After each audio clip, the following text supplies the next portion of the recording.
دعوت تبلیغ دعوت تبلیغ ایمان کو بڑھا دیتی ہے تبلیغ کی محنت، اعمال سکھا دیتی ہے تبلیغ کی محنت، سنت پہ چلا دیتی ہے تبلیغ کی محنت، رحمت میں چھپا لیتی ہے تبلیغ کی محنت۔ مدینہ مرکز بیجاپور۔ السلام علیکم ورحمۃ اللہ وبرکاتہ۔ یہ بیان مولانا عبداللہ صاحب دامت برکاتہم فرما رہے ہیں۔ آپ تمام حضرات سے درخواست ہے کہ یہ پورے بیان کو دھیان و توجہ کے ساتھ میں سنیں اور ان تمام باتوں کو عمل میں لائیں کہ اللہ تعالیٰ نے اس برکت والے اجتماع میں ہمیں بھیج دیا۔ ہم نہیں آئے ہیں دوستو، یقیناً اللہ سبحانہ و تعالیٰ نے ہمیں یہاں لایا ہے۔ صحابہ رضی اللہ عنہم جہاں گئے، ملکوں میں گئے، بادشاہوں کے پاس گئے، تو صحابہ نے فرمایا اللہ ابتعثنا، کہ ہم نہیں آئے ہیں، اللہ نے ہمیں یہاں بھیجا ہے۔ ربیع بن عامر رضی اللہ تعالیٰ عنہ رستم کے دربار میں گئے۔ رستم سپہ سالار سونے کے تخت پر بیٹھتا تھا۔ رستم نے ربیع بن عامر رضی اللہ عنہ سے پوچھا کہ تم یہاں کیوں آئے ہو؟ ربیع بن عامر رضی اللہ عنہ نے جواب دیا، ہم نہیں آئے، اللہ ابتعثنا، اللہ نے ہمیں یہاں لایا ہے۔ اور کس لیے آئے ہیں؟ لنخرج العباد من عبادت العباد الى عبادت رب العباد، کہ بندوں کو بندوں کی بندگی سے نکال کر اور بندوں کو بندوں کی غلامی سے نکال کر ایک خدائے وحدہ لا شریک لہ کا بندہ اور غلام بنانے کے لیے آئے۔ میرے دوستو عزیزو، یہی ہمارے یہاں پر جمع ہونے کا مقصد ہے، اور یہ ہماری مجلس ایمان کی مجلس ہے۔ حضرات صحابہ رضی اللہ عنہم کا ایمان پہاڑوں کے جیسا تھا، مگر ایمان کی مجلسیں قائم کرتے تھے بڑے بڑے صحابہ، معاذ بن جبل، عبداللہ بن رواحہ، حضرت عمر رضی اللہ عنہم، یہ تمام صحابہ رضوان اللہ تعالی علیہم اجمعین ایمان کی مجلسیں قائم کرتے تھے اور فرماتے تھے یہ عمل ہم اس لیے کر رہے ہیں تاکہ ہمارے ایمان میں کمال پیدا ہو۔ حالانکہ صحابہ کا ایمان پہاڑوں جیسا تھا۔ الایمان فی قلوبہم اعظم من الجبل، کہ ایمان ان کے دلوں میں پہاڑوں سے زیادہ مضبوط تھا۔ اور دوستو بزرگوں، ہمارے یہ کام کا مقصد ہی تحریک ایمان ہے۔ حضرت مولانا الیاس صاحب رحمۃ اللہ علیہ سے پوچھا گیا، آپ نے کوئی جماعت بنائی، کوئی پارٹی بنائی، کوئی تنظیم بنائی؟ حضرت نے جواب دیا کہ دنیا میں پہلے ہی کیا کم جماعتیں تھیں یا پارٹیاں تھیں کہ ایک جماعت میں بھی بنا ڈالتا۔ حضرت فرماتے تھے کہ میں اگر اس کام کا کوئی نام رکھتا تو تحریک ایمان نام رکھتا، کہ اس کام کے ذریعے سے ایمان میں کمال پیدا ہو اور ایمان میں تقویت پیدا ہو۔ صحابہ رضی اللہ عنہم پہاڑوں جیسا ایمان رکھنے کے باوجود اپنے ایمان کے بارے میں ڈرا کرتے تھے۔ ابن ملیکہ رحمۃ اللہ علیہ ایک تابعی ہیں، فرماتے ہیں 30 سے زیادہ یا 70 سے زیادہ اصحاب محمد صلی اللہ علیہ وسلم سے ملاقات کی، ہر ایک کو اپنے ایمان کے بارے میں خوف کھاتا ہوا پایا اور ہر ایک کو اپنی ذات پر نفاق کا ڈر کھاتا ہوا پایا۔ عبداللہ بن رواحہ رضی اللہ تعالیٰ عنہ بیوی کی گود میں سر ہیں اور آنکھوں سے آنسو جاری ہیں، زار و قطار رو رہے ہیں۔ ان کا رونا دیکھ کر بیوی بھی رو رہی ہے۔ فرمایا اللہ کی بندی تو کیوں رو رہی ہے؟ کہ آپ کو دیکھ کر رو رہی ہوں۔ ایسا ہوتا ہے نا، کوئی کسی کو روتا ہوا دیکھے تو روتا آ جاتا ہے، تو آپ اتنا رو رہے ہیں تو آپ کو دیکھ کر رونا آ رہا ہے۔ اور پوچھا بیوی نے کہ آپ بتا دیجیے آپ کیوں رو رہے ہو؟ فرمایا مجھے تو قرآن مجید کی ایک آیت رلا رہی ہے کہ وَإِن مِّنكُمْ إِلَّا وَارِدُهَا كَانَ عَلَىٰ رَبِّكَ حَتْمًا مَقْضِيًّا، کہ تم میں سے ہر ایک کو یقینی طور پر پل صراط پر سے گزرنا ہے، پتہ نہیں میرا حشر کیا ہوگا اور میرا انجام کیا ہوگا۔ یہ صحابہ رضی اللہ عنہم ڈرا کرتے تھے۔ تو دوستو بزرگوں، ہمارا جمع ہونے کا مقصد ہی یہی ہے کہ ہمارے ایمان میں کمال پیدا ہو، اور یہ پیدا ہوگا دعوت کے ذریعے سے۔ اس لیے دوستو بزرگوں، ہمارا یہ آنے والا مجمع اور عملہ جہاں موقع ملے دوستو دعوت کا خوب اہتمام کرے، ہر ایک کو دعوت دے۔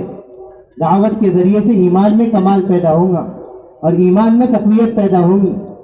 اور حضرت فرماتے تھے ہمارے اس کام کی منزل جو ہے وہ جناب محمد الرسول اللہ صلی اللہ علیہ وسلم ہے، کہ ہم میں سے ہر ایک حضور والی پاکیزہ زندگی اور حضور والے پاکیزہ معاشرے کو اپنانے والا بن جائے۔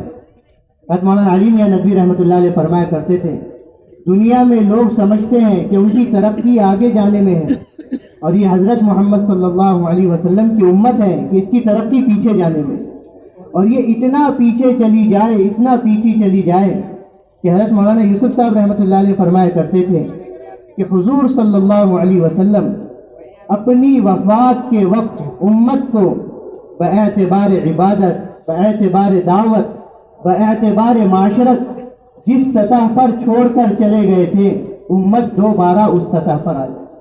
آج امت نے اس معاشرے کو کھو دیا، آج امت نے وہ پاکیزہ زندگی کھو دی۔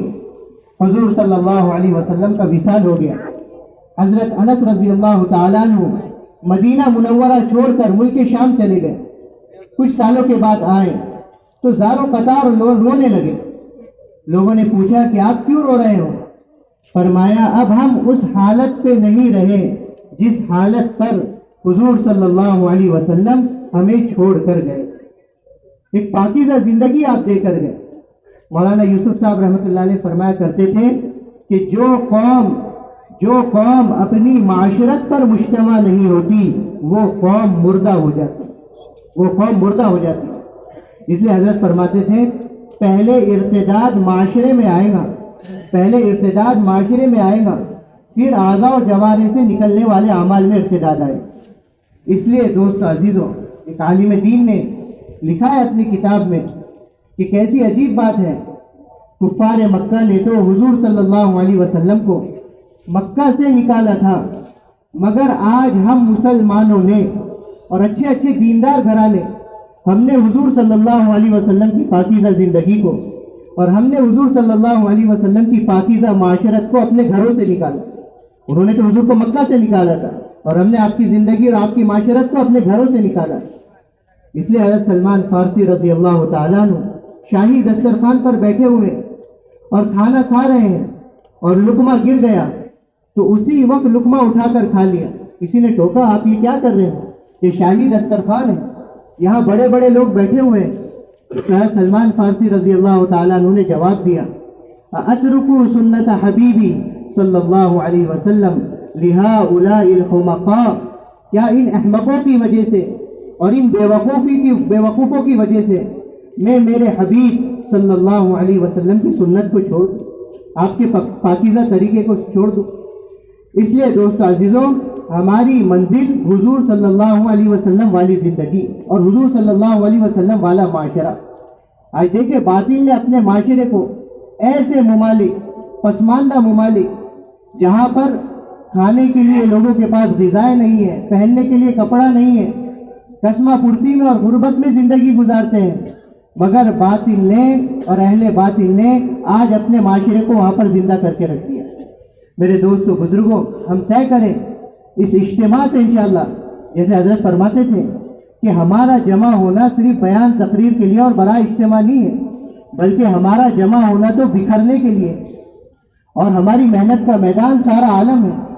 اس لیے ہم میں سے ہر ایک یہ نیت کرے، چاہے کوئی شرکت کی ارادے سے آیا ہو، وقت لگانے کی ارادے سے نہ آیا ہو، ہم میں سے ہر ایک یہ نیت کرے انشاءاللہ حضور والے پاکیزہ معاشرے کو لے کر سارے عالم میں اسی اجتماع سے نقد جائیں گے انشاءاللہ، اور سارے عالم میں حضور والی پاکیزہ زندگی اور سارے عالم میں حضور والے پاکیزہ معاشرے کو ہم زندہ کریں گے انشاءاللہ۔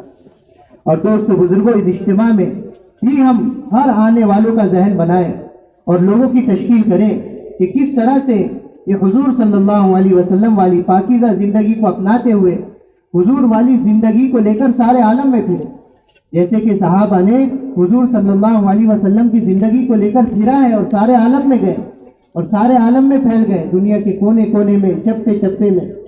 اردن چھوٹا سا ملک ہے، صرف اس چھوٹے سے ملک میں تقریباً 30 سے 36 ہزار صحابہ کی قبریں ہیں۔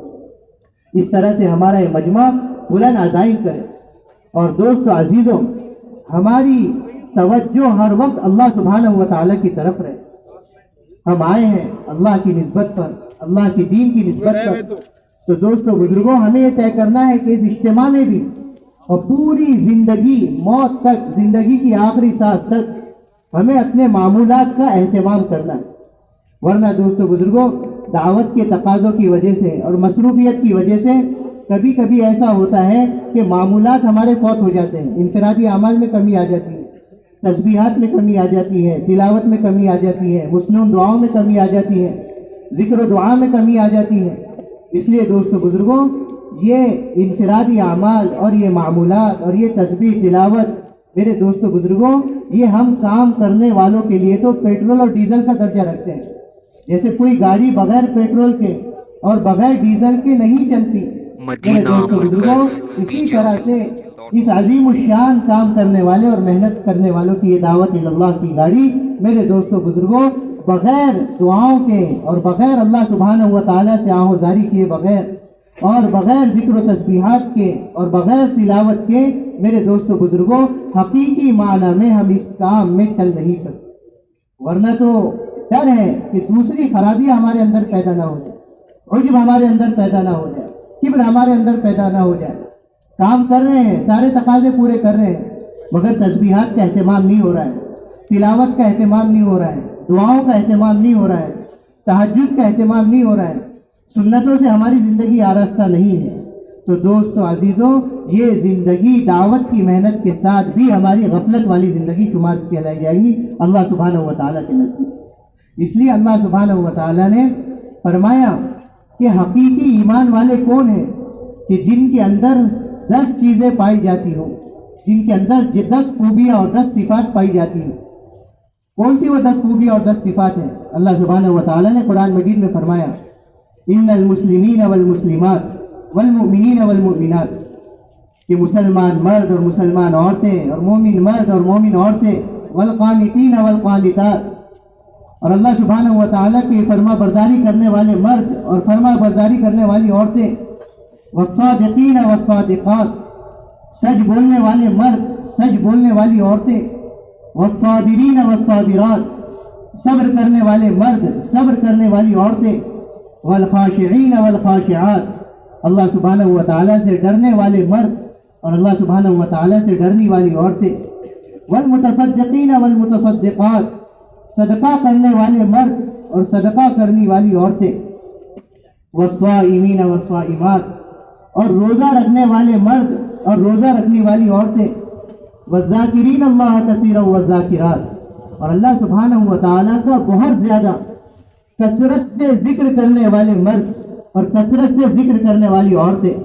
اعد اللہ لہم مغفرۃ واجرا عظیما، اللہ سبحانہ و تعالیٰ نے ان سے مغفرت کا اور اجر عظیم کا وعدہ فرمایا۔ اس آیت میں اللہ سبحانہ و تعالیٰ نے کثرت ذکر کو بیان فرمایا ہے کہ دوسری عبادتیں جو ہیں اس کے لیے تو خاص اہتمام کرنا پڑتا ہے، نماز بغیر پاکی کے نہیں ہوتی، بغیر وضو کے نہیں ہوتی، مگر یہ ذکر اللہ کی ایسی عبادت ہے کہ جو اٹھتے بیٹھتے چلتے پھرتے ہر جگہ انسان کر سکتا ہے، جس پر اللہ سبحانہ و تعالیٰ نے ایک آیت میں فرمایا الذین یذکرون اللہ قیاما وقعودا وعلی جنوبہم، کہ حقیقی ایمان والے کون ہیں کہ جو چلتے پھرتے اٹھتے بیٹھتے یہاں تک کہ اپنے پہلو پر لیٹے ہوئے بھی اللہ کو یاد کرتے رہتے اور اللہ کا ذکر کرتے رہتے، اللہ کو کبھی نہیں بھولتے۔ اللہ سبحانہ و تعالیٰ فرما رہے ہیں وما کان ربک نسیا، کہ تمہارا رب تو تمہیں کبھی نہیں بھولتا۔ ہم بندے کیسے ہیں کہ ہم اپنے رب کو بھول جاتے ہیں؟ اس لیے دوستو بزرگوں ذکر کا اہتمام۔ حضرت ابو ہریرہ رضی اللہ تعالیٰ عنہ پودے لگا رہے تھے، اللہ کے نبی صلی اللہ علیہ وسلم نے انہیں دیکھا، فرمایا ابو ہریرہ پودے لگا رہے ہوں، میں اس سے بہتر پودے اور درخت بتاؤں؟ فرمایا اللہ کے نبی ضرور بتائیے۔ حضور صلی اللہ علیہ وسلم نے فرمایا تیسرا کلمہ سبحان اللہ الحمدللہ لا الہ الا اللہ اللہ اکبر، ان کلمات کو پڑھ لیا کرو، ان کلمات میں سے ہر کلمے کے بدلے اللہ سبحانہ و تعالی تمہیں جنت میں جنت کے پودے اور جنت میں جنت کے درخت اللہ تعالیٰ تمہارے لیے اگا دے، جنت کے پودے اور جنت کے درخت اگا دے۔ آیت نازل ہوئی قرآن مجید کی والذین یکنزون الذهب والفضة ولا ينفقونها في سبیل اللہ فبشرهم بعذاب علیم، کہ جو لوگ سونے اور چاندی کو اکٹھا کر کے رکھتے ہیں خزانہ بنا کر اور راہ خدا میں خرچ نہیں کرتے، ان کی زکوٰۃ ادا نہیں کرتے، ان کے لیے دردناک عذاب کی خوشخبری آپ سنا دیجیے۔ مہاجرین نے کہا، تذکرہ کیا آپس میں، اگر یہ مال بہتر نہیں ہے جس کے بارے میں قرآن نازل ہوا تو کون سا مال بہتر ہے؟ حضرت عمر رضی اللہ عنہ بات سن رہے تھے، فرمایا یہ سوال تو میں اللہ کے نبی صلی اللہ علیہ وسلم سے ضرور کروں گا۔ وہ گئے اور اللہ کے نبی صلی اللہ علیہ وسلم سے سوال کرنے لگے۔ حضور صلی اللہ علیہ وسلم نے فرمایا، ارے مال کے بارے میں کیا سوال کرتے ہو؟ حضور نے فرمایا، اپنی زبان کو ذکر کرنے والا بناؤ اور اپنے دل کو شکر کرنے والا بناؤ، اور نکاح ایسی خاتون سے اور ایسی عورتوں سے کرو جو دین کے کاموں میں اور آخرت کی تیاری میں تمہارا ساتھ دے۔ حضور نے فرمایا یہی اصل راس المال ہے اور مومن کا یہی اصل سرمایہ۔ ایک صحابی آئے اللہ کے نبی صلی اللہ علیہ وسلم کے پاس، اے اللہ کے نبی، دین میں نفلی اعمال تو بہت بتلائے گئے ہیں، آپ مجھے کوئی ایسا عمل بتلا دیجئے جسے میں مضبوطی کے ساتھ تھامے رکھوں اور جس پر میں پابندی سے عمل کرتا رہوں۔ حضور صلی اللہ علیہ وسلم نے فرمایا ان صحابی سے کہ اپنی کیفیت یہ بناؤ کہ ہر وقت تمہاری زبان اللہ کے ذکر سے تر و تازہ رہے۔ اس لیے حضور صلی اللہ علیہ وسلم نے فرمایا سبحان اللہ، الحمدللہ، لا الہ الا اللہ، اللہ اکبر، یہ کلمات میرے نزدیک ساری زمین و آسمان جتنی چیزوں پر سورج طلوع ہوتا ہے ہر ایک سے زیادہ قیمتی اور ہر ایک سے زیادہ محبوب مجھے یہ کلمات ہے۔ اس لیے دوستو عزیزوں، اللہ کے ذکر کا ہمیں خوب اہتمام کرنا ہے۔ حضرت عمر رضی اللہ عنہ فرمایا کرتے تھے اللہ کا ہی ذکر کیا کرو، اس میں سراسر شفا ہی شفا ہے، مخلوق کا تذکرہ مت کیا کرو، اس میں تو سراسر بیماری ہی بیماری ہے۔ حضرت عمر رضی اللہ عنہ فرمایا کرتے تھے اللہ ہی کا ذکر کیا کرو، اس سے رحمتیں نازل ہوں گی، مخلوق کا تذکرہ مت کیا کرو ورنہ اس سے تو بلائیں اور مصیبتیں نازل ہوں گی۔ اس لیے دوستو عزیزوں، ہم معمول بنائیں اجتماع میں بھی اور پوری زندگی کا کہ ہم انشاءاللہ انفرادی اعمال کا اور ذکر کا انشاءاللہ اہتمام کریں گے۔ اس کے علاوہ ہماری زبان سے کچھ نہ نکلے۔ اللہ تعالیٰ نے یہ جو ہمارے اجتماعات ہوتے ہیں، یہ دینی مجالس ہوتی ہیں، یہ اللہ کی طرف سے رحمت کا نزول ہوتا ہے اور مغفرت کا اعلان کیا جاتا ہے۔ میرے دوستو ایسا نہ ہو کہ ہماری کسی غلط بول کی وجہ سے اور ہماری ذرا سی لایانی کی وجہ سے یہ رحمت والی مجلس ہمارے لیے عذاب والی مجلس نہ بن جائے اور ہماری پکڑ کا ذریعہ نہ بن جائے۔ حضرت عمر رضی اللہ عنہ فرمایا کرتے تھے من ترک فضول الکلام منح الحکم، کہ جو آدمی فضول باتوں کو چھوڑ دیتا ہے، بیکار باتوں کو چھوڑ دیتا ہے، لایانی باتوں کو چھوڑ دیتا ہے، جس سے نہ دین کا فائدہ نہ دنیا کا فائدہ، اللہ سبحانہ و تعالیٰ اس کی زبان سے حکمت کے چشموں کو جاری فرما دے۔ حضرت عمر رضی اللہ عنہ فرماتے تھے من ترک فضول النظر منح خشوع القلب، کہ جو آدمی بد نظری چھوڑ دیتا ہے اللہ سبحانہ و تعالیٰ اس کے دل میں خوف اور خشیت پیدا فرما دیتے۔ حضرت عمر رضی اللہ تعالیٰ عنہ فرمایا کرتے تھے من ترک حب الدنیا منع حب الآخرہ، کہ جو آدمی دنیا کی محبت چھوڑ دیتا ہے اللہ سبحانہ و تعالیٰ آخرت کی محبت اس کے دل میں پیدا فرما دیتا۔ ہمارا تو مقصد ہی یہی ہے کہ ہماری آخرت سنور جائے اور ہماری آخرت بن جائے۔ صحابہ جہاں گئے صحابہ نے فرمایا انما ہممنا الآخرہ، کہ ہم اپنی دنیا بنانے کے لیے نہیں آئے، مال دولت کے انبار اکٹھے کرنے کے لیے نہیں آئے، انما ہممنا الآخرہ، بلکہ ہم تو اپنی آخرت بنانے کے لیے آئے۔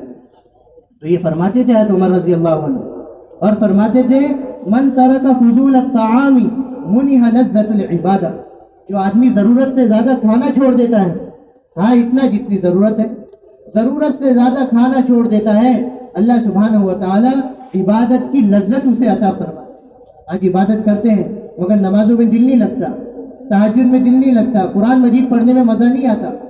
تو یہ فرماتے تھے حضرت عمر رضی اللہ عنہ فرماتے تھے من ترک فضول الضحک منح الہیبہ، کہ جو آدمی ضرورت سے زیادہ ہنسنا چھوڑ دیتا ہے اللہ سبحانہ و تعالیٰ اس کے چہرے پر رعب پیدا فرما دیتے۔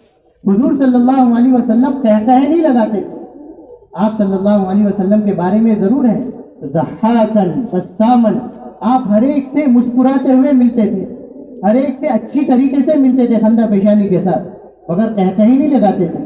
اس لیے آپ کے بارے میں فرمایا کہ حضور صلی اللہ علیہ وسلم نے فرمایا کہ میری مدد اللہ نے رعب کے ذریعے سے کی ہے، نصرت بالرعب مسیرۃ شہر او مسیرۃ شہرین، کہ دشمن پر میرا رعب 1 مہینے کی مسافت سے یا 2 مہینے کی مسافت سے پڑتا ہے، کہ آپ صلی اللہ علیہ وسلم زیادہ نہیں ہنستے تھے۔ اور یہ فرمایا ہے تو عمر رضی اللہ تعالیٰ عنہ نے، من ترک الاشتغال بعیوب غیرہ منح الاسلام لعیوب نفسہ، کہ جو دوسروں کے عیوب دیکھنا چھوڑ دیتا ہے اللہ سبحانہ و تعالیٰ اسے اپنے عیوب کی اصلاح کی توفیق دے دیتے ہیں۔ اور فرماتے تھے حضرت عمر رضی اللہ تعالیٰ عنہ، من ترک التجسس منح براءۃ من النفاق، کہ جو آدمی جاسوسی چھوڑ دیتا ہے اللہ سبحانہ و تعالیٰ ایسے شخص کو ہمیشہ کے لیے نفاق سے بری کر دیتے ہیں۔ اس لیے دوستو بزرگوں، ہماری زبان پر خیر ہی ہو، ہماری زبان پر دعوت ہی ہو، اور ہماری زبان پر اللہ کا ذکر ہی ہو۔ اور دوستو بزرگوں، کیسی عجیب بات، حضور صلی اللہ علیہ وسلم نے فرمایا، بندہ اپنی زبان سے پڑھتا ہے یہ کلمات، سبحان اللہ، الحمدللہ، لا الہ الا اللہ، اللہ اکبر، فرمایا اللہ سبحانہ و تعالی فرشتوں سے فرماتے ہیں خوش ہو کر، قال اللہ اسلم عبدی واستسلم، دیکھو تو صحیح میرا کتنا اچھا بندہ ہے، یہ کتنے اچھے طریقے سے مجھے یاد کر رہا ہے، اور یہ کتنے اچھی طریقے سے اس نے اپنے آپ کو میرے سپرد کر دیا۔ اس لیے دوستو بزرگوں، تیسرا ہونا تو یہ چاہیے کہ ہر وقت ہماری زبان اللہ کے ذکر سے تر و تازہ رہے۔ اس کی عادت ڈالنے کے لیے دوستو بزرگوں صبح شام کی تسبیحات ہیں۔ تیسرا کلمہ درود شریف، حضور صلی اللہ علیہ وسلم آپ کے احسانات امت پر، آپ سب سے زیادہ محسن امت کے، اور آپ سب سے زیادہ خیر خواہ ساری انسانیت کے، آپ نے سب کچھ امت کے خاطر لگا دیا۔ آپ کے احسانات کو یاد کر کے حضور صلی اللہ علیہ وسلم پر درود پاک پڑھ۔ آپ صلی اللہ علیہ وسلم نے امت کے خاطر کیا کچھ نہیں کیا اس امت کو امت بنانے کے لیے۔ دنیا سے رخصت ہو رہے ہیں، آپ نے کسی قریبی کو نہیں یاد کیا کہ فلاں کو بلاؤ یا فلاں کو بلاؤ۔ آپ صلی اللہ علیہ وسلم فرما رہے ہیں، پردہ ہٹا دو، میں جاتے جاتے دنیا سے اپنی امت کو دیکھنا چاہتا ہوں۔ حضرت انس رضی اللہ عنہ فرماتے ہیں کہ آقا صلی اللہ علیہ وسلم ہمیں دیکھ رہے تھے، اور ہم صدیق اکبر رضی اللہ عنہ کی امامت میں نماز پڑھ رہے تھے، اور ہمیں ڈر لگنے لگا کہ کہیں ہم خطرے میں نہ پڑ جائیں، ہم اپنی نماز کو نہ پڑھیں۔ چور کا ہاتھ کاٹا جا رہا ہے، حضور صلی اللہ علیہ وسلم کی آنکھوں سے آنسو جاری ہے، اے اللہ کے نبی یہ تو چور ہے اس لیے اس کا ہاتھ کاٹا جا رہا ہے۔ حضور صلی اللہ علیہ وسلم نے فرمایا، ارے چور ہی تو ہے لیکن میرا امتی میں سے تو نہیں نکل گیا، امت سے تو خارج نہیں ہو گیا، ہے تو میرا امتی ہے۔ کیسی عجیب بات، قیامت میں لوگ انبیاء کے پاس جائیں گے، آپ ہمارے بارے میں اللہ سے سفارش کیجئے، ہر نبی کی زبان پر ہوگا، ان ربی قد غضب اليوم غضبا لم يغضب قبله مثله ولن يغضب بعده مثله، کہ میرا رب آج اتنے غصے میں اور اتنے جلال میں ہے کہ نہ آج سے پہلے کبھی اتنے غصے میں آیا اور نہ آج کے بعد کبھی اتنے جلال میں آیا۔ اور صراط پر سے جب لوگ گزریں گے، حدیث پاک میں آتا ہے، اپنے اعمال کے وقت ہوا کی رفتار سے، پرندوں کی رفتار سے، تیز دوڑنے والے جوانوں کی رفتار سے، حضور صلی اللہ علیہ وسلم نے فرمایا انبیاء کی زبان پر نفسی نفسی ہوگا، اور تم دیکھو گے وَنَبِيُّكُمْ قَائِمٌ عَلَى الصِّرَاطِ یا رب سلم سلم یا رب سلم سلم، کہ تمہارا نبی پل صراط کے ایک جانب کھڑا ہوا ہوگا اور کہہ رہا ہوگا، اے اللہ میری امت کے ساتھ سلامتی کا معاملہ کیجئے، میری امت کے ساتھ سلامتی کا معاملہ کیجئے۔ حضور کے احسانات کو یاد کر کے حضور صلی اللہ علیہ وسلم پر ہم درود پاک پڑھنے والے ہیں۔ ایک درود پڑھیں گے 40 فائدے ملیں گے، اللہ سبحانہ و تعالیٰ 10 نیکی عطا فرمائیں گے، 10 درجات بلند کریں گے، 10 خطاؤں کو اللہ سبحانہ و تعالیٰ معاف فرمائیں گے، اور اللہ سبحانہ و تعالیٰ 10 رحمتیں نازل فرمائیں گے۔ اللہ کی رحمت کے ہم میں سے ہر ایک محتاج۔ اور دوستو بزرگوں، تیسرا کلمہ درود شریف استغفار۔ اللہ تعالیٰ قرآن مجید میں فرما رہے ہیں، وَمَا كَانَ اللَّهُ لِيُعَذِّبَهُمْ وَأَنْتَ فِيهِمْ وَمَا كَانَ اللَّهُ مُعَذِّبَهُمْ وَهُمْ يَسْتَغْفِرُونَ۔ آپ جب تک امت کے درمیان میں رہیں گے ہم امت کو عذاب میں مبتلا نہیں کریں گے، یہ اللہ کا ضابطہ ہے اور اللہ کا دستور ہے۔ جب اللہ تعالیٰ قوموں کو ہلاک کرتے اور عذاب دیتے ہیں تو پہلے نبی کو وہاں سے علیحدہ کر لیتے ہیں، اور آپ کے بعد جب تک امت استغفار کرتی رہے گی اور معافی مانگتی رہے گی ہم امت کو عمومی عذاب میں مبتلا نہیں کریں گے۔ اس لیے حضور صلی اللہ علیہ وسلم نے حدیث پاک میں فرمایا، اللہ کے عذاب سے مانے، اللہ کے عذاب کو روکنے والی 2 چیزیں ہیں، ایک تو میرا وجود اور امت کا استغفار کرتے رہنا۔ حدیث پاک میں آتا ہے من لزم الاستغفار جعل اللہ لہ من کل ضیق مخرجا، کہ جو استغفار کی کثرت کرتا ہے، اللہ سے معافی مانگتے رہتا ہے، اللہ سبحانہ و تعالی ہر تنگی سے نجات کے راستے اس کے لیے نکالتے ہیں۔ ومن کل ہم فرجا، اور اللہ سبحانہ و تعالی ہر غم کو اس کے ہلکا اور آسان کر دیتے ہیں۔ ورزقہ من حیث لا یحتسب، اور اللہ سبحانہ و تعالی اسے ایسی جگہ سے روزی عطا فرماتے ہیں جہاں سے اس کا وہم و گمان بھی نہیں۔ تو دوستو بزرگوں، ہر وقت ہماری زبان اللہ کی یاد میں تر و تازہ رہے، اس کے لیے عادت ڈالنے کے لیے تیسرا کلمہ، درود شریف، استغفار، اس کا ہمیں اہتمام کرنا ہے۔ یہ نہیں کہ ہم دنیا کو ذکر کی دعوت دے رہے ہیں اور ہماری زندگی ذکر سے خالی ہو۔ قرآن مجید کی تلاوت کا اہتمام، ہم دنیا والوں کو تلاوت کی دعوت دے رہے ہیں اور ہماری زندگی اور ہمارے ایام قرآن مجید کی تلاوت سے میرے دوستو بزرگوں ہم غافل رہے۔ اللہ سبحانہ و تعالیٰ نے فرمایا قرآن مجید میں، ہم قرآن مجید پڑھیں گے ہمارے ایمان میں اضافہ ہوگا، ایمان میں کمال پیدا ہوگا۔ انما المؤمنون الذين اذا ذكر الله وجلت قلوبهم واذا تليت عليهم آياته زادتهم ایمانا وعلى ربهم يتوکلون، کہ ایمان والے جب ان کے سامنے اللہ کا ذکر کیا جائے تو ان کے دل لرز جاتے ہیں اور ان کے دل کانپ جاتے ہیں۔ اب جب قرآن مجید ان پر پڑھا جائے تو ان کے ایمان میں اضافہ ہوتا ہے اور اپنے رب پر یہ یقین رکھتے ہیں، بھروسہ رکھتے ہیں، نمازوں کو قائم کرتے ہیں، جو کچھ ہم نے انہیں دے رکھا ہے وَمِمَّا رَزَقْنَاهُمْ يُنْفِقُونَ، اسے خرچ کرتے ہیں راہ خدا میں۔ اولئک هم المؤمنون حقا، یہی سچے پکے ایمان والے اور مومن ہیں۔ لهم درجات عند ربهم ومغفرۃ ورزق کریم، ان کے رب کے پاس ان کے لیے مغفرت ہے، بلند درجات ہیں اور عزت کی روزی ہے۔ تو دوست عزیزوں، ہمیں قرآن مجید کی تلاوت کا بھی اہتمام کرنا ہے۔ حضور صلی اللہ علیہ وسلم، صحابی رضی اللہ عنہ فرماتے ہیں، مکہ سے مدینہ کے درمیان ہم حضور صلی اللہ علیہ وسلم کے ساتھ تھے سفر میں۔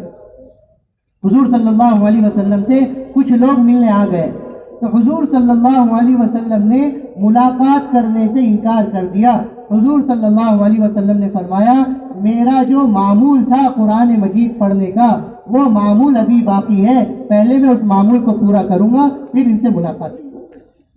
انصار کے درمیان حضور صلی اللہ علیہ وسلم تشریف لائے، آپ کے آنے میں تاخیر ہو گئی، پوچھا اللہ کے نبی کیا بات ہے؟ حضور صلی اللہ علیہ وسلم نے فرمایا، میرا جو معمول تھا قرآن مجید پڑھنے کا وہ معمول پورا نہیں ہو پایا تھا، اس کو پورا کر کے میں تمہارے پاس آیا ہوں، اس وجہ سے مجھے آنے میں تاخیر ہو۔ ایک صحابی رضی اللہ عنہ فرماتے ہیں، میں نے اپنے کانوں سے سنا کہ حضور صلی اللہ علیہ وسلم نے ایک ہی مجلس میں ہمارے سامنے استغفر اللہ واتوب الیہ، استغفر اللہ واتوب الیہ، یہ کلمات 100 مرتبہ پڑھے ہیں، میں نے اپنے کانوں سے سنا۔ اس لیے دوستو بزرگوں، ہمیں اس کام میں کرتے ہوئے نیت کرنا ہے، عزم کرنا ہے، زندگی کی آخری سانس تک ہم انشاءاللہ اپنے معمولات کی اور انفرادی اعمال کی انشاءاللہ پابندی کریں گے۔ یہ معمولات ہم سے چھوٹنے نہ پائے، یہ معمولات ہم سے فوت نہ ہونے پائے۔ حضور صلی اللہ علیہ وسلم نے بارہا اس کی دعا مانگی ہے، اللہم انی اسألک الثبات فی الامر۔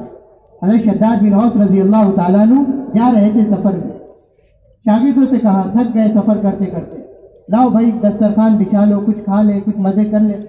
شاگردوں نے کہا، حضرت ہم نے تو آج آپ سے وہ بات سنی جو اس سے پہلے کبھی نہیں سنی، انہیں بھی احساس ہوا۔ فرمایا، ہاں مجھ سے غلطی ہو گئی، لیکن اب میری اس بات کو بھلا دو۔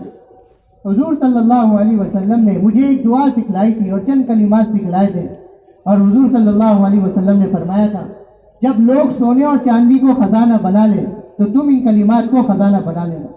اور وہ دعا بتلائی اور وہ دعا سکھلائی اپنے شاگردوں کو، اللہم انی اسألک الثبات فی الامر والعزیمۃ علی الرشد واسألک شکر نعمتک واسألک حسن عبادتک۔ پوری دعا حضرت نے منتخب حدیث کو ختم ہی اس حدیث پر اور اس دعا پر کیا۔ اللہ سبحانہ و تعالیٰ سے پابندی کا سوال کیا جا رہا ہے کہ اللہ سبحانہ و تعالیٰ ہمیں پابند بنا اعمال کا۔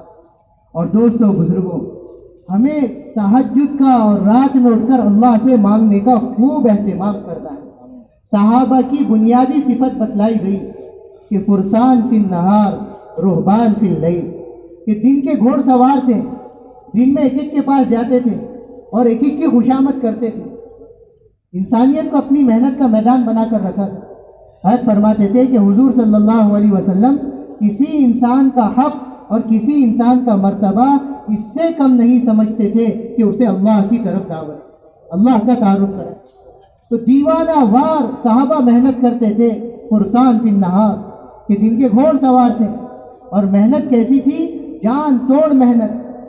اور دوستو بزرگوں، رات میں اللہ کی خوشامد کرتے تھے، رات میں اللہ تعالیٰ کے سامنے آہوزاری کرتے تھے۔ اس لیے کہا کسی نے، کچھ ہاتھ نہیں آتا بے آہ سحر گائے، کہ راتوں میں اللہ سے مانگے بغیر اور راتوں میں جاگے بغیر اور اللہ سے لو لگائے بغیر، دوستو بزرگوں، کچھ ہاتھ نہیں آتا۔ ہماری دعوت مؤثر نہیں بن سکتی، ہماری دعوت میں کمال پیدا نہیں ہو سکتا، ہماری محنت کے نتیجے نہیں نکل سکتے۔ اس لیے فرمایا ان ناشئۃ اللیل ہی اشد وطئا واقوم قیلا، کہ رات کا قیام، کہ گناہ نفس کے تقاضے سے ہوتے ہیں، تو نفس کو کچلنے والا رات کا قیام ہے۔ اور ہماری بات میں جو جان پڑے گی، جیسے مقناطیس لوہے کو کھینچتا ہے، اسی طرح سے لوگوں کے قلوب ہماری دعوت پر اللہ رسول کی اطاعت کی طرف اور ہدایت کی طرف کھینچے چلے آئیں گے۔ اللہ تعالیٰ فرما رہے ہیں اقوام وقیلا، یعنی ابین وقیلا، ہم تمہاری بات میں تاثیر پیدا کرتے ہیں۔ اس لیے فرمایا ایمان والوں کی یہ صفت ہے، تتجافى جنوبهم عن المضاجع يدعون ربهم خوفا وطمعا، یہ دنیا تو رات میں چین سے میٹھی نیند سوتی ہے، لیکن یہ داعی اللہ، اللہ کی دین کی محنت کرنے والا، یہ اپنی راتیں بے چینی سے کروٹیں بدلتے ہوئے گزارتا ہے اور اللہ کے سامنے آہوزاری کرتا ہے، اور چپ چپ کر اللہ سے دعا مانگتا ہے کہ تہجد اللہ کا خاص دربار۔ حضرت حسن بصری رحمۃ اللہ علیہ فرمایا کرتے تھے کہ جو دوسری دعائیں تم مانگتے ہو اور یہ چپ چپ کر اللہ سے تنہائی میں لو لگا کر جو دعا مانگی جاتی ہے، فرمایا یہ دوسری دعاؤں سے 70 گنا زیادہ بڑی ہوئی ہوتی ہے۔ دوسری دعاؤں سے کتنی ہوتی ہے؟ 70 گنا زیادہ۔ اس لیے صحابہ رضی اللہ عنہ کہ دن کے گھوڑ سوار اور رات میں اللہ کی خوشامد کرنے والے اور کیسے مچلنے والے اور کیسے آنسو بہانے والے، حضرت مولانا یوسف صاحب رحمۃ اللہ علیہ فرمایا کرتے تھے آج امت کے لیے ایسے رونے والے اور ایسے آنسو بہانے والوں کی کمی ہے۔ حضرت علی رضی اللہ عنہ کا انتقال ہو گیا، آپ کے ساتھ رہنے والے حضرت زرار رضی اللہ تعالیٰ عنہ، حضرت معاویہ رضی اللہ عنہ نے ان سے پوچھا، اے زرار تم نے ایک عرصہ گزارا ہے علی رضی اللہ عنہ کے ساتھ، سیکھ لیا علی، ذرا میرے سامنے علی کے اوصاف کا بیان کرو، علی کیسے تھے رضی اللہ عنہ؟ حضرت زرار رضی اللہ عنہ نے جواب دیا، امیر المومنین بھلا میں کہاں اور علی رضی اللہ عنہ کہاں، میرا ان کا مقابلہ کیسے، میں کیسے ان کی خوبیاں اور زندگی آپ کے سامنے بیان کر سکتا ہوں۔ حضرت معاویہ رضی اللہ عنہ نے فرمایا، اے زرار میں تمہیں قسم دے کر کہتا ہوں تمہیں بتانا ہوگا۔ فرمایا امیر المومنین آپ اگر سننا چاہتے ہیں تو میں حقیقت ایک رات کی بتاتا ہوں اور اس میں کوئی مبالغہ نہیں ہے، قد اشہد باللہ، میں جو کچھ کارگزاری آپ کو سنا رہا ہوں اللہ کو گواہ مان کر اور اللہ کو حاضر و ناظر مان کر یہ کارگزاری سنا رہا ہوں، جو میری آنکھوں نے دیکھا اور جو میرے کانوں نے سنا کہ قد ارخى اللیل سدولہ وغارت نجومہ، کہ رات تاریک اور اندھیری ہو چکی تھی اور سارے ستارے ڈھل چکے تھے۔ میں نے دیکھا علی رضی اللہ عنہ کو کہ دنیا سے کہہ رہے ہیں، اے دنیا تو میری طرف کیوں جھانکتی ہے، جا مجھ سے دور ہو جا، جا مجھ سے دور ہو جا۔ اور یمیل علی محرابہ قابضا علی لحیتہ، اپنی محراب میں اپنی داڑھی پکڑ پکڑ کر کھینچ رہے ہیں اور رو رہے ہیں، اور کیسا رو رہے ہیں، یتململ کتململ السلیم ویبکی بکاء الحزین، ایسا رو رہے ہیں جیسا کوئی سانپ اور بچھو کا ڈسا ہوا روتا اور تڑپتا ہے، اس طرح سے آپ رو رہے تھے اور اس طرح سے آپ تڑپ رہے ہیں۔ فَكَأَنِّي أَسْمَعُهُ الْآنَ وَهُوَ يَقُولُ، امیر المومنین ان کی رونے کی چیخیں اور ان کی رونے کی صدائیں آج بھی میرے کانوں میں گونجتی ہیں۔ وہ کہہ رہے تھے، یا ربنا یا ربنا، اے میرے رب، اے میرے پروردگار، آہن ہائے میں کیا کروں، من قلت الزاد، کہ میرے پاس توشہ تو بہت تھوڑا ہے اور راستہ بہت لمبا ہے، ووحشت الطریق، اور راستہ لمبا ہی نہیں ہے بلکہ راستہ وحشت ناک اور خوفناک بھی۔ یہ کارگزاری سنا رہے ہیں حضرت علی رضی اللہ عنہ کی رات کے رونے کی۔ سارے صحابہ حضرت معاویہ رضی اللہ عنہ کے ساتھ جو بیٹھے ہوئے تھے سب کی چیخیں نکل گئیں اور سب کی آنکھوں سے آنسو جاری ہو گئے، یہاں تک کہ حضرت معاویہ رضی اللہ عنہ کو اپنی ہچکیاں روکنے کے لیے اپنا رومال اپنے منہ میں بھرنا پڑا. کہا زرار کارگزاری تو سنا دی, ذرا یہ تو بتاؤ علی رضی اللہ عنہ جیسی عظیم الشان شخصیت اب ہمارے درمیان نہیں ہے, تم بتاؤ تم کو کیا محسوس ہو رہا ہے, کیا صدمہ پہنچا ان کے وصال پر؟ فرمایا امیر المومنین, وہ عورت, وہ خاتون جس کا شیر خوار دودھ پیتا بچہ اس کی گود سے چھین کر اس کے سامنے اسے ذبح کر دیا جائے, اس عورت پر کیا بیتتی ہے کہ نہ اس کے آنسو رکتے ہیں نہ اس کا غم ہلکا ہوتا ہے. یہی حق علی رضی اللہ عنہ کے وصال سے ہم پر بیت گئی. میرے دوستو بزرگوں, مولانا یوسف صاحب رحمۃ اللہ علیہ فرمایا کرتے تھے صحابہ کی طرح مانگنے والے اور صحابہ کی طرح رونے والوں کی کمی ہو. اس لیے ہم نیت کریں انشاءاللہ اپنی زندگی کا معمول بنائیں گے, راتوں میں اٹھ کر اللہ سے مانگیں گے. یہ پاکیزہ زندگی حضور دے کر گئے دوستو, اس کی برکتیں صحابہ نے اتنی حضور کو زندگی کو اپنایا. فرمایا ہم نے حضور کی زندگی کی برکتیں دیکھی, حضور کے طریقوں کی برکتیں دیکھی, حضور کی دعاؤں کی برکتیں دیکھی. اس لیے دوستو بزرگوں, مسنون دعاؤں کا ہم اہتمام کریں, ہر موقع کی دعاؤں کا اہتمام کریں, ہر عمل کی دعاؤں کا اہتمام کریں. صحابی رضی اللہ عنہ آئے حضور کے پاس, یہ اللہ کے نبی میں جنگل میں رہتا ہوں, جنگل میں گھر ہے اور موذی جانور درندے وہاں پر رہتے ہیں, ڈر لگتا ہے سانپ بچھو کہیں ڈس نہ لے. حضور صلی اللہ علیہ وسلم نے فرمایا صبح شام اس دعا کا اہتمام کرو 3 مرتبہ, اعوذ بکلمات اللہ التامات من شر ما خلق. وہ صحابی فرماتے ہیں جب سے اس دعا کا اہتمام میں نے کرنا شروع کیا, کسی جانور کا نقصان پہنچانا تو بہت دور, ڈر اور خوف کس چیز کا نام ہے یہی میرے ذہن و دماغ سے نکل. اس لیے دوستو بزرگوں ہمیں معمولات کا اہتمام کرنا ہے. اور ابھی بھی میرے دوستو بزرگوں ہمارے سارے حضرات, جیسے اعلان ہوا تھا, آپ حضرات کوشش کریں کہ عصر کے وضو سے عشاء کی نماز ادا کریں. اس لیے سارے حضرات سے درخواست ہے اس مجلس میں ایک تو یہ نیت کریں یہ سارے اعمال اور انفرادی معمولات کا انشاءاللہ موت تک ہمیں اہتمام کرنا ہے اور پابندی کرنا ہے. اور ابھی بھی دوستو قبلے کا رخ تو آپ بیٹھے ہوئی ہیں, اگر کوئی دقت نہ ہو تو 2 دانوں جیسے تشہد میں بیٹھتے ہیں اس طرح سے بیٹھ کر اپنی جیب سے تسبیح نکال لیں اور تسبیحات کا اہتمام کریں اور دعاؤں کا اہتمام کریں. سب کر لیں گے بھائی انشاءاللہ. اور پھر مغرب کے بعد انشاءاللہ بیان ہوگا. بیان میں یکسوئی کے ساتھ, دل جمی کے ساتھ ہم خود بھی بیٹھے, ہم نے محنت کر کے اپنے ساتھیوں کو لے کر آئے ہیں, ان کو بھی بٹھائیں اور پھر جو تقاضے آئے اس پر ہم لبیک کہیں اور اپنے ناموں کو پیش کریں. تو بھائی سارا مجمع اس کے لیے تیار ہے انشاءاللہ, سارا مجمع تعاون کرے گا انشاءاللہ. اللہ تعالیٰ بہت قبول فرمائے. اپنے معمولات کا اور تسبیحات کا اہتمام کریں.